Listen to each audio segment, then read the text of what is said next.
Welcome back to Bobblehead Homestead. I am Jeff. I have finished shuffling the chickens and sorting them out into flocks. Couple nights after dark, couple mornings before sunrise, and I got it done. So let's take a little tour of the flocks now that they've been separated. I've gone from 4 to 8. This is flock number 1. This is my number 2 legacy flock. 1 rooster. I got 7 hens in there. Number 2, that was the name of one of my hens when I moved to Arkansas 7 years ago. There were 4 hens that were left behind from the previous owner that I inherited. I named them number 1, number 2, number 3, number 4, based on their pecking order. Number 2, I have kept her line alive, and this is them. 1 rooster. He's the light colored. He's got a lot of white on him. He's got blue undercarriage feather color. There is 1 brown wild type hen. There are 4 black hens, and then there is 1 blue hen. She's over there by the waterer. So 1 rooster, 7 hens. Some of these I got back from Adam and family and his son. I called them the A-Team. They've been down here to help me several times doing tons of work, and anyway, so they had some of the number 2 genetics and some similar, so those girls are mixed in there too. This rooster is the great grandson of number 2, so I'm on my 4th generation. Flock number 2 is my blue black splash copper Marans flock. This flock originated from Deer Run Farm in the state of Maryland. They're a well-respected breeder, more known for their Welsumers.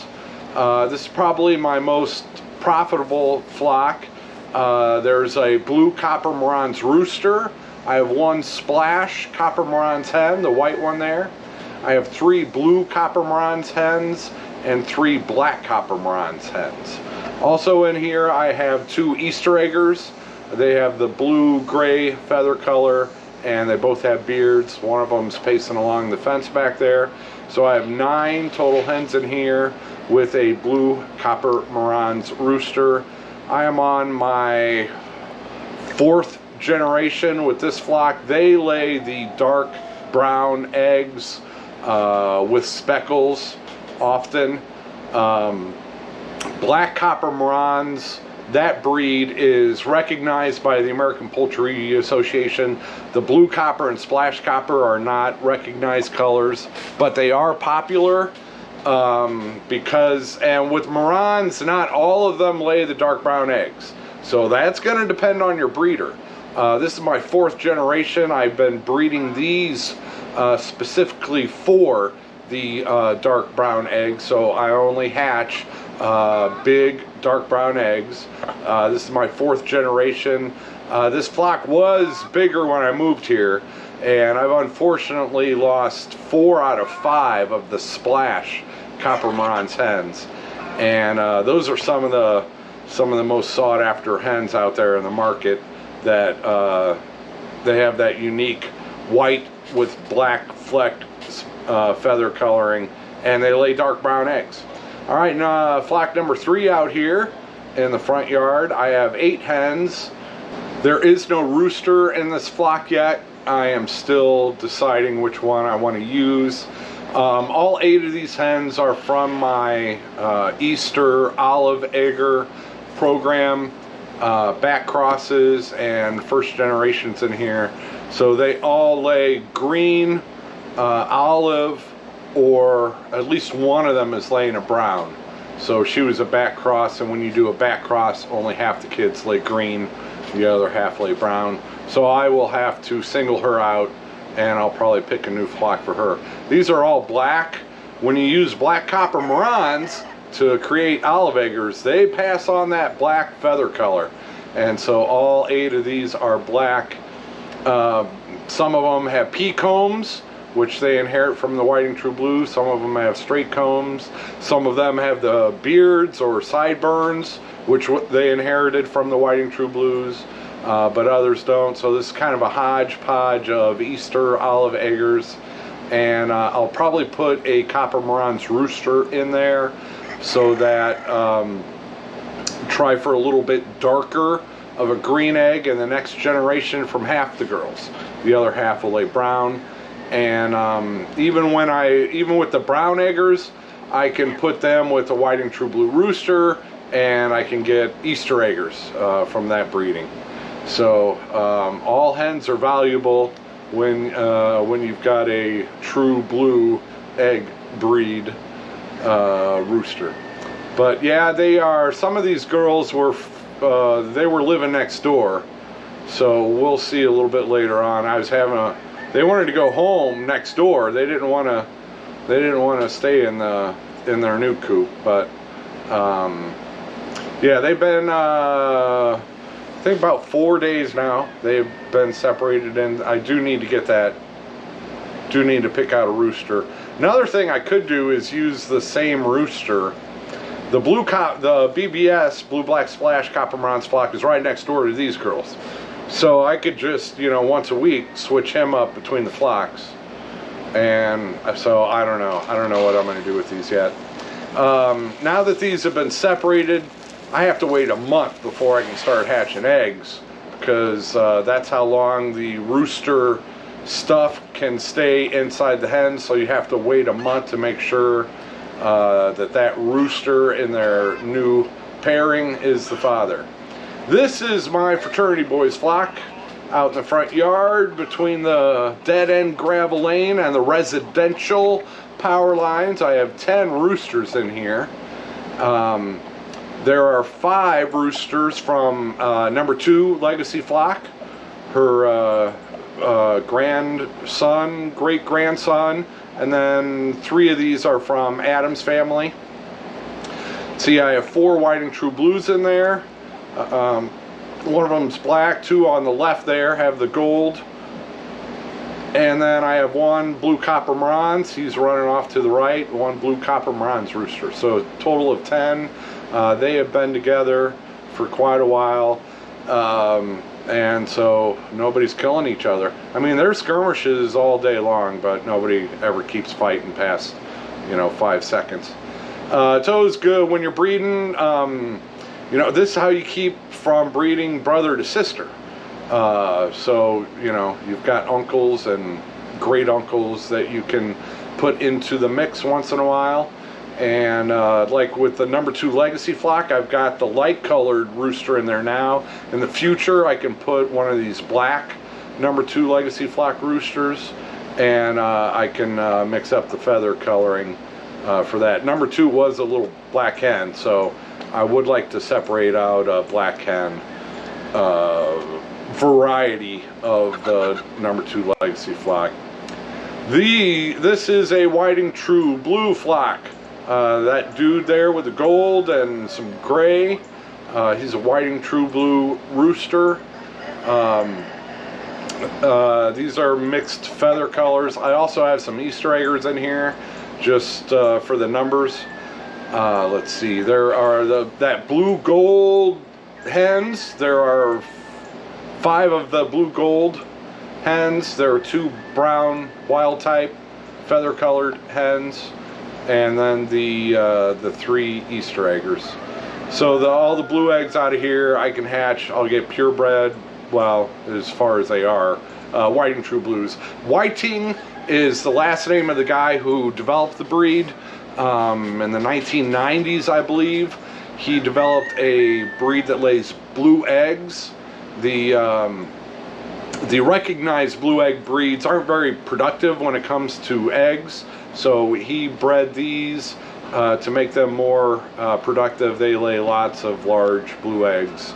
And with these, there is no standard feather color, so they can look like anything.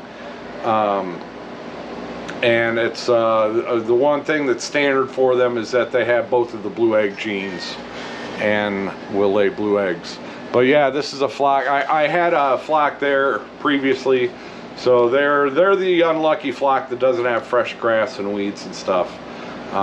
Hopefully I can change that, do a little bit more rearranging but they are fine for now. All of my flocks are a lot smaller, and that is a good thing, but it also creates a lot more work for me when you're taking care of 8 flocks instead of 4.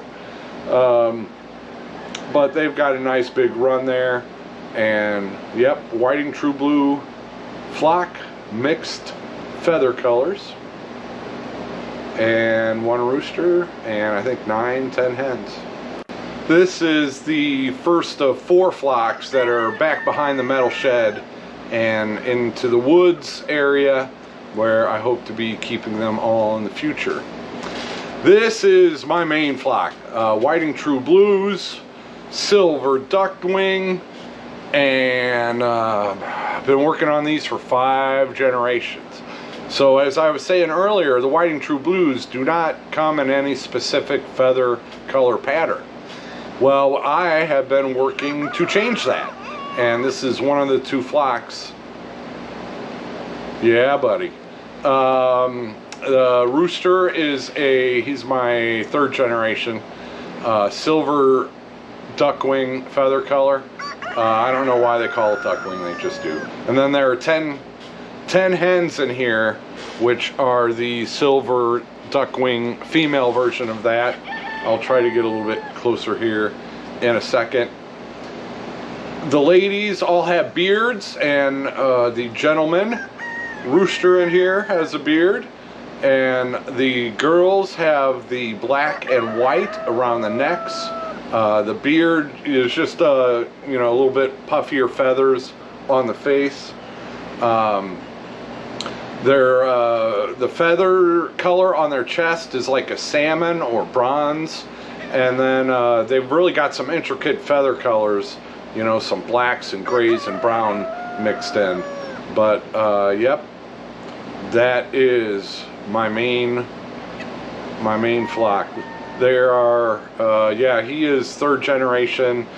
These are his daughters and granddaughters, so I'm doing line breeding with him. I really like him and his feather color, and he's putting out, you know, beautiful young ladies, so I'm going to keep his line going. But this is the best results I've had with chicken breeding, and I'm just messing around. I'm not really much of a real chicken breeder, but this is what I've done. The white and true blues, you can get any feather color, and I've separated out this silver duckwing from Private Benjamin. She was one of the original hens I bought, and I'd gotten some roosters from Murray McMurray Hatchery, white and true blues, and 3 of them I named Larry, his brother Daryl, and his other brother Daryl. Well, Larry was a duckwing, and Private Benjamin was a duckwing, so all 11 in this flock are descendants of Larry and Private Benjamin. Yeah, they are loving the grass and the weeds. That, you know, chickens will get like 1/3 of their food, you know, off the land from weeds and grass and everything that crawls around in there. So yeah, if you can provide them fresh ground, it can save you on your food bill. All right, this is my 2nd whiting true blue duckwing feather color flock. The first flock had beards. This flock does not. So they all have the clean faces. That is about the only difference between these 2 flocks, is the one flock has the beard, the other one doesn't. Some people prefer beards, some people don't. It's and I can offer both. These were kind of I prefer the beards because they're a little bit more unique, and but a byproduct of breeding for the beards is I got some that did not have it, and so now I have 2 different offerings of the whiting true blue silver duckwing variety. Did I already tell you about Dr. Tom Whiting? He developed this breed 30 years ago. Yeah, they're productive. He got his PhD in poultry genetics from the University of Arkansas. So that's where the Whiting True Blues came from.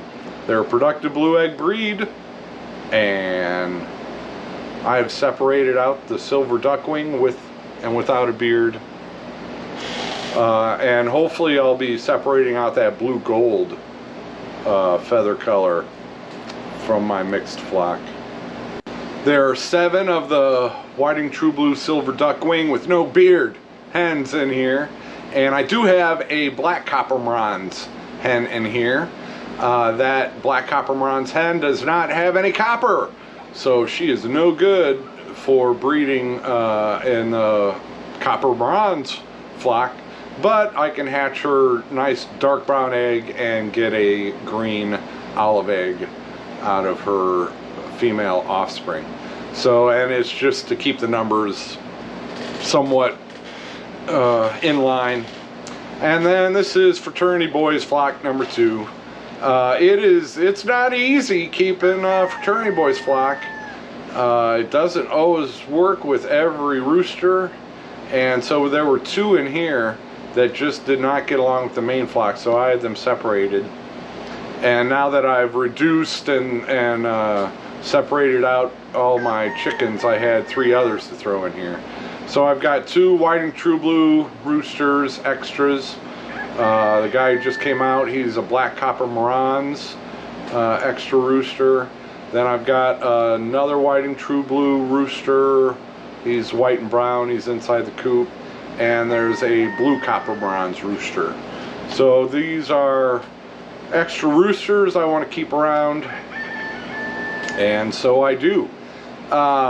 So most of all my flocks are smaller. The number 2 legacy flock, there's 1 rooster and 6 hens. That's my smallest flock. The rest of the flocks have 8, 9, or 10 hens in there, and that's a good ratio. So if you don't want too few. 1 to 6 is about the lowest I would go. 1 rooster to 6 hens, because a rooster, they get busy like 30 times a day. So it's better to spread that out over 10 hens than it is to 3 hens, you know. All right, yeah. So those are my 8 flocks, and this is the flock in the front yard I was telling you about earlier, that some of the hens came from next door and they don't want to accept this coop as their home. So they were giving me problems the first day I let them out. And you can watch this little clip and laugh while I give kind of a life update. A few of you folks who are actually paying attention know I have been working every day doing some political consulting work this year, and my contract finally comes up to an end the end of this month, which is the end of this week, and that is good and bad. I need the income to pay my bills, but I'm thankful I had the income coming in as long as I did have it coming in. My last day off was the 4th of July for a family get-together, and my last full day off before that was like May for the YouTube meetup at Blue Mountain Lake.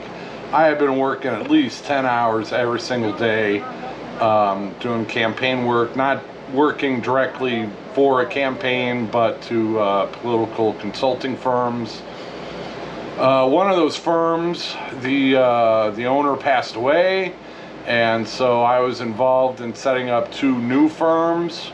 Above and beyond the political consulting work, there's government filings and banking and accounting and campaign finance reporting, in addition to all the interviews and training and research that I had been doing. But yeah, the candidate I was working for has suspended his campaign and thrown his support behind another candidate. So my days are done, the only reason I'm doing this is I needed to make the money. Otherwise, I would not have been doing this. And I got to tell you, I've lost probably 150 subscribers. I probably had at least that many insulting comments commenting about the work that I'm doing and who I'm doing it for. I never told anybody who I'm voting for, who they should vote for, what they should do. I have not done any of that, but Team Red was certainly throwing hate my way, and you know, life goes on. But people telling me I'm wasting my time when I have to pay my bills so I don't lose everything that I've worked for. Is it a waste of time to do a job so that you can pay your bills? I'm sorry, but the belligerence that I've seen from Team Red is not doing anything to help your candidate. If you want to advocate in support of somebody, don't be a jerk. And there have been a lot of people who have been a jerk to me, including, you know, some real life friends I haven't heard from in a long time. And you know, what was true 6 months ago is very much different now. He has thrown his support behind another candidate, and I think a lot of those people who were insulting me, if they had any integrity, they would be apologizing right now. You know, he's teamed up with your guy, so maybe it wasn't such a smart idea to be a jerk to me. But anyway, so my contract is coming up to an end. I still need the income, but expect to see me doing more than just chickens and complaining about my job. Hopefully I can make up for it on YouTube. I'm not counting on that. I'm still looking for other outside work and income. And so, yeah, hopefully in September there'll be, I actually start getting some, I gotta finish moving. I haven't finished moving yet. So hopefully I'll be getting that done, and you'll be seeing more of me, for the good or the bad, whatever. Thanks for watching, thanks for everything, and take it easy.